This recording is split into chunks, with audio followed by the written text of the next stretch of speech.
Hello, my name is Quinn Hannum, and I am a luxury interior architect, and I also design beautiful gardens and custom furniture.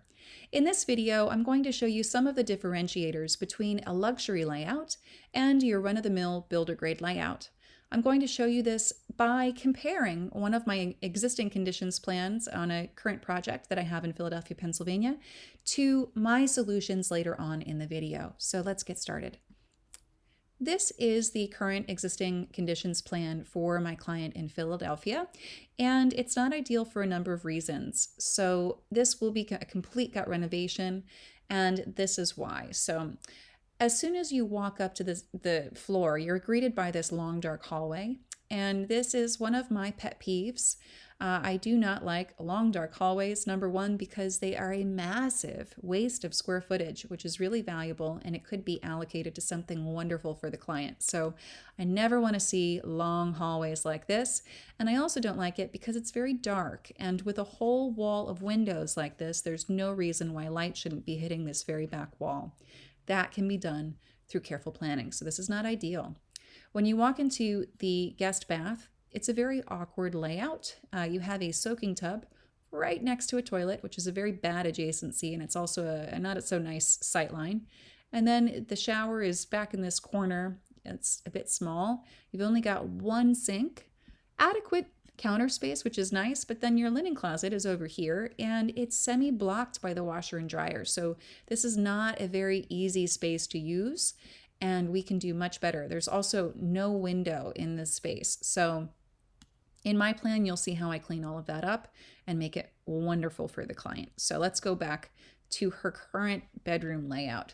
When you walk into the bedroom, it's a very confusing space. Nothing about this is balanced. It's kind of being thrown off by the current furniture layout as well as by the architecture, because there's only one window here. It's not mirrored on the other side.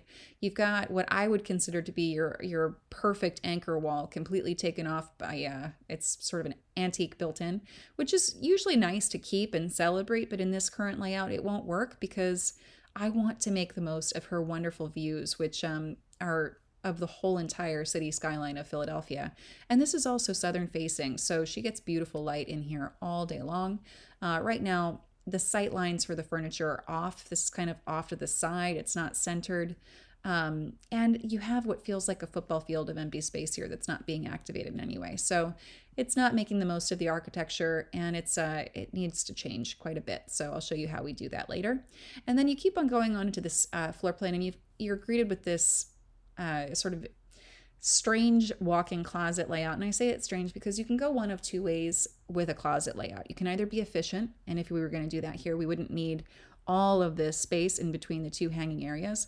Or you can make a focal point out of your closet, and you could really celebrate it if you happen to be really passionate about fashion and you want some millwork piece, for example, in the center of it where you're celebrating your favorite accessories and your jewelry. But we're not doing that in this case, and so it's neither. So this is really not a great use of the space, and also we're blocking a beautiful window here with just some ordinary circulation space. And because we have so much circulation space, we have a very, very small main bathroom, which is sort of a bummer. So number one in here, you've got a door swing conflict. You never want doors swinging into each other like this.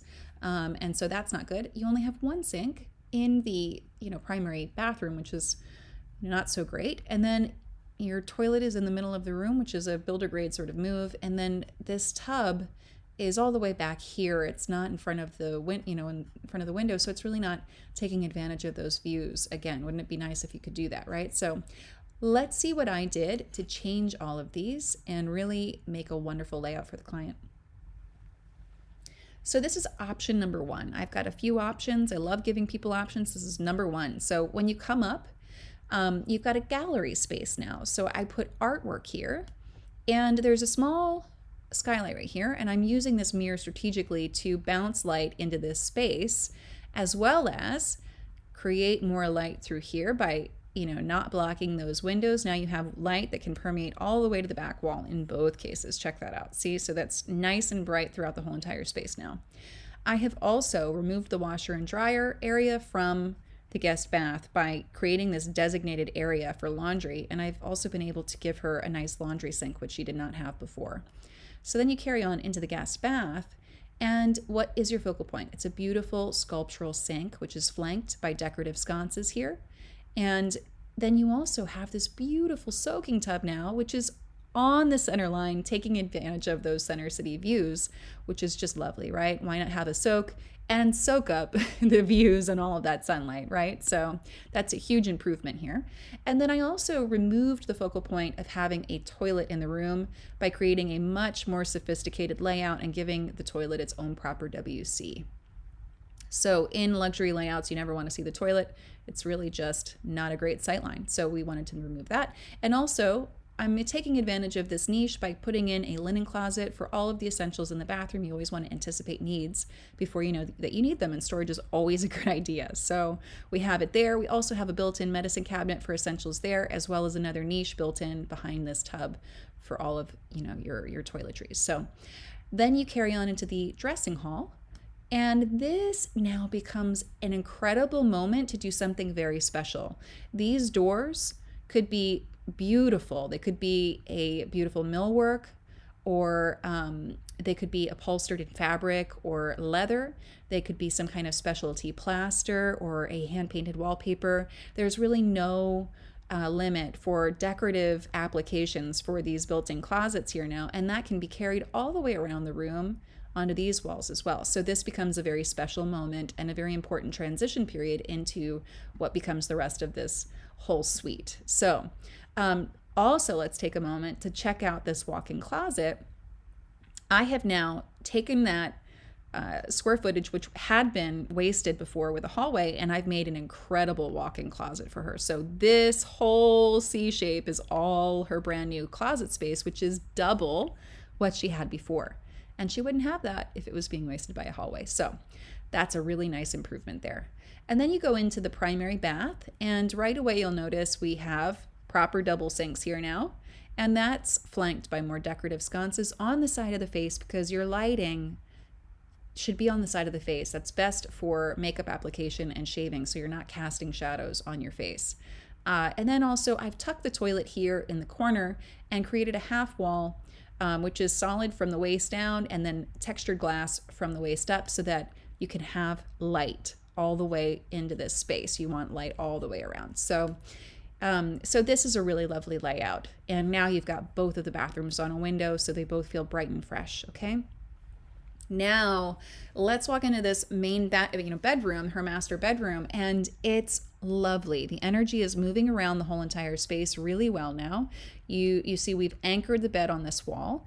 We have plenty of storage on either side of the bed with these nightstands, and then we also have lighting with these lovely lamps, a nice bench at the foot of the bed, and then I'm rounding out this corner, which used to be really awkward before, with a beautiful chaise lounge and a decorative side table. Let's just take a look at what that looked like again before. You see how that really wasn't being activated and this whole layout was super awkward? We have addressed that in this plan. Okay, so now the energy completely moves around, and look at this. Your center line from the bed is right on your television, right? Television or a lovely piece of artwork, right? And if you don't feel like looking at either, guess what? You have beautiful views of all of the center city skyline, okay? So that's a really huge improvement in the primary bedroom area.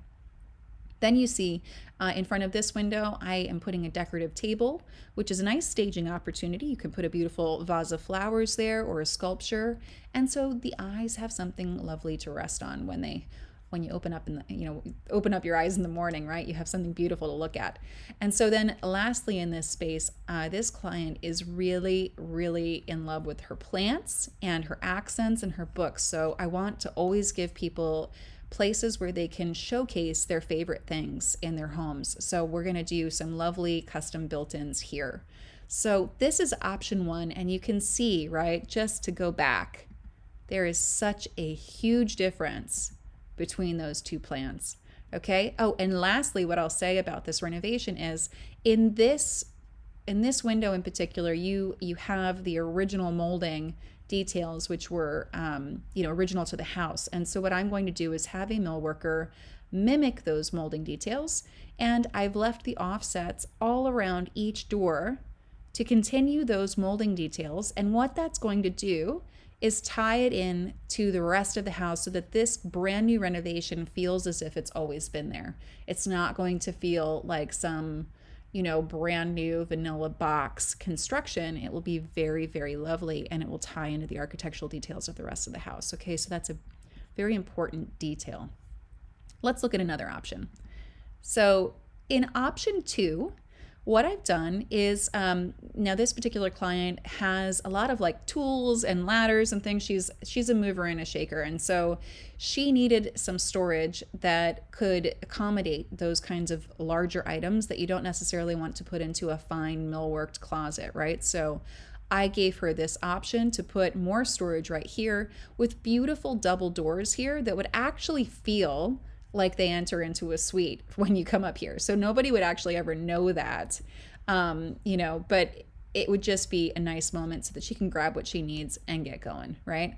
But then the rest of the suite is pretty much the same except for how I've treated this walk-in closet. And I've also just taken this space right here and created built-in shoe shelving. So she has that, then she'll have concealed drawers and shelving in both of these, and then she'll have double hanging on the sides and single hanging in the back, or vice versa, whatever she decides is best for her. So the rest of the plan stays the same. And then the very last one that I did is what I'm referring to as the Parisian layout. So I'm calling it the Parisian layout because in Paris, a lot of times you'll find that the toilet room is completely separate from the rest of the master bath. And this is totally common there, not so much in the United States. So this wouldn't be for every American household, but for her, it's a fun option to consider. So what she gains by doing that is a beautiful walk-in steam shower with a built-in bench. And so these are 3 different options that she can consider for her new renovation, but in any case, they all make wonderful use of every single square foot in that home. And you can see how with careful attention to detail and planning, you can significantly improve the way that your space feels and functions. Okay, so I hope that this was very helpful to you. If you have any questions, please feel free to reach out. Again, my name is Quinn Hannum, and I specialize in luxury interiors, gardens, and furniture. Thank you so much. Bye-bye.